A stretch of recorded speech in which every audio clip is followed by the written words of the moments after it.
Greetings all. Welcome to another session here of Tuzi Talks. Today we're going to be having a quick little discussion on the introduction of change within a curriculum. As most of you know, change is generally not an appreciated thing. People like to be set in their ways, they like to have their system all set up, and they don't want to change. Well, I want to talk about steps to introducing change in such a way that you kind of encourage them, get them to want to do this.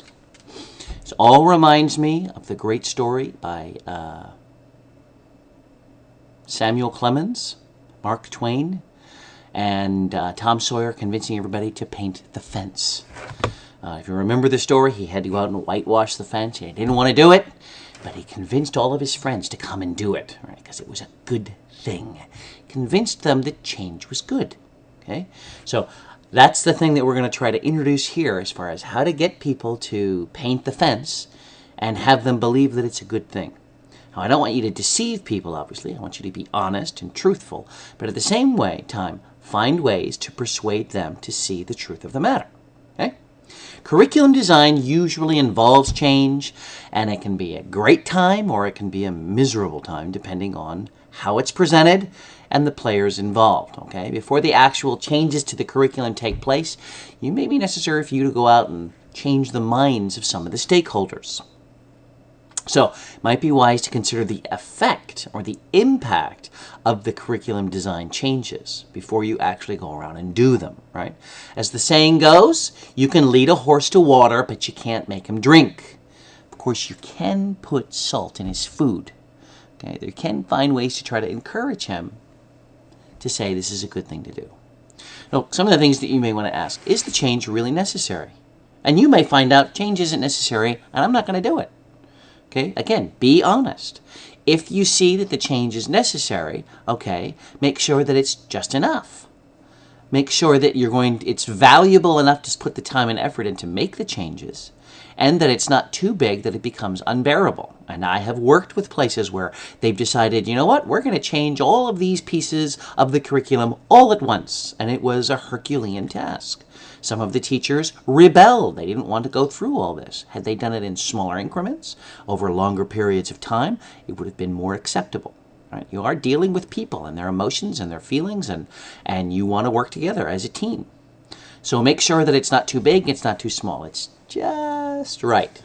Make certain that the stakeholders believe that this change is possible. It's doable. Make sure that you can try to convince them that it's beneficial. It's good that these changes are being made. Try to get as wide a support as possible. Obviously, your students, the parents, the teachers, the administration, possible business people. As many of these groups as you can get on board to convince, to have them believe that this change is good, the more likely the change will actually take place. Make sure that you also consider time and cost. You're going to be doing a design for a curriculum, and then all of a sudden other people have to do the work. Right? So you should consider their time. Consider the money and efforts that they need to put in. Okay. Another saying, right? You don't muzzle the ox while he's working, while he's threshing the floor. A workman's worthy of his wage. You pay people for what they have to do. Consider those time and that cost, not only for you, but also for the people who are going to be involved in building. Okay, so as I said before, the design changes will be easier to implement if the stakeholders recognize a need for the change. They recognize that it's doable. Convince these kids to paint the fence. Okay, also find that right Goldilocks zone. Okay, make sure that it's not too big of a project or too small of a project, but it's just right for the need that you have, the time that you have, and the participants that are going to be involved. The stakeholders have to believe that it's doable and a beneficial change.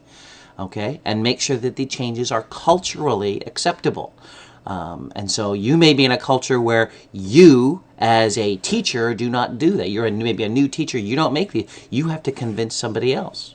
And I've been overseas where I have introduced an idea and it went nowhere. And in my despondency, in my despair, I spoke to a fellow colleague, someone with lower rank than me, but he was an insider. And I explained to him and I talked to him about it, and 2 months later, he presented this idea at the same board meeting that I was in, but because it was his idea, it took off, and they followed and accepted his ideas. It was culturally unacceptable, apparently, for me to do that. So make sure that things are culturally possible. Go through the proper avenues. You don't need to take credit for the change, so long as the change is made, so you can better the program, right? Make sure it's culturally acceptable. Make sure that you recognize teacher beliefs, because they impact how people teach. So curriculum designers need to take that into account when they're designing something that aligns with teacher beliefs. Okay, you have to understand what they believe, and if you do, you can fashion the curriculum in such a way that it meets their philosophical teaching demands. Okay, make those changes. Approaches to curriculum change. There are two ways basically that you can do that, and that's the carrot or the stick. If you know the story of the horse, how to encourage the horse to move forward, you can dangle a little carrot out in front of him, and he's like, he's encouraged to want to go do that, or you can use the stick to encourage him to move, the carrot or the stick. You're going to build a curriculum, you can do it basically in one of those two ways.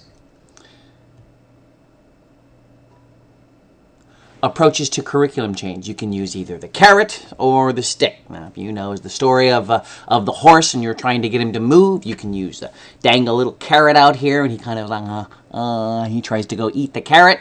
Or you can use, the stick to smack the horse to get him to move. And there are two basic ways that we can look at this whole scenario of making this curriculum change.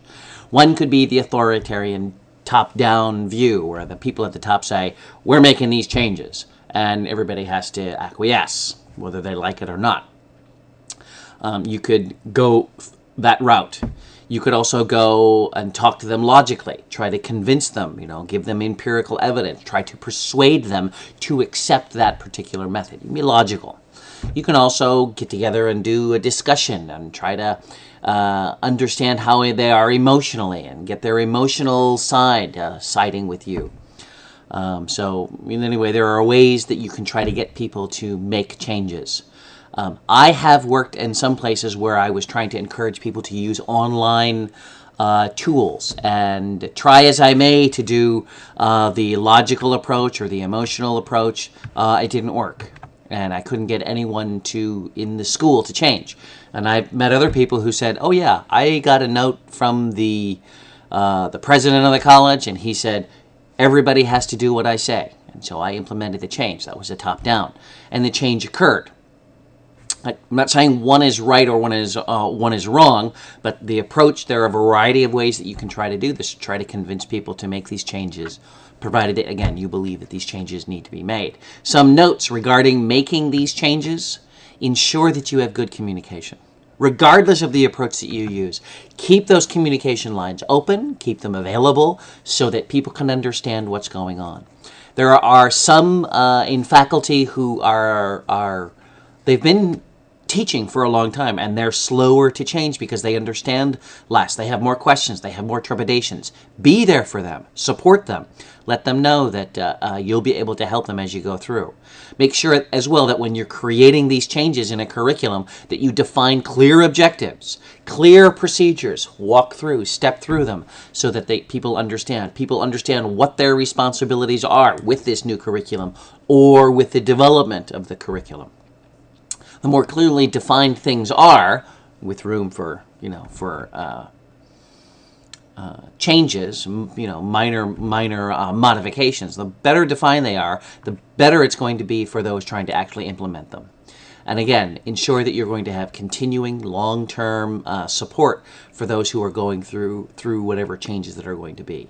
A curriculum change can be a good and positive experience, and that would be my goal for you if you're going to be making them. That it's a good thing, that it's a positive thing, that you can steer people into a better curriculum that's more challenging, more enjoyable for students and teachers alike. That's all I have for today. I do thank you for stopping by with this little lecture. If you do have any questions, you can drop me a message down below, and I will try to get to you. Talk to you later now.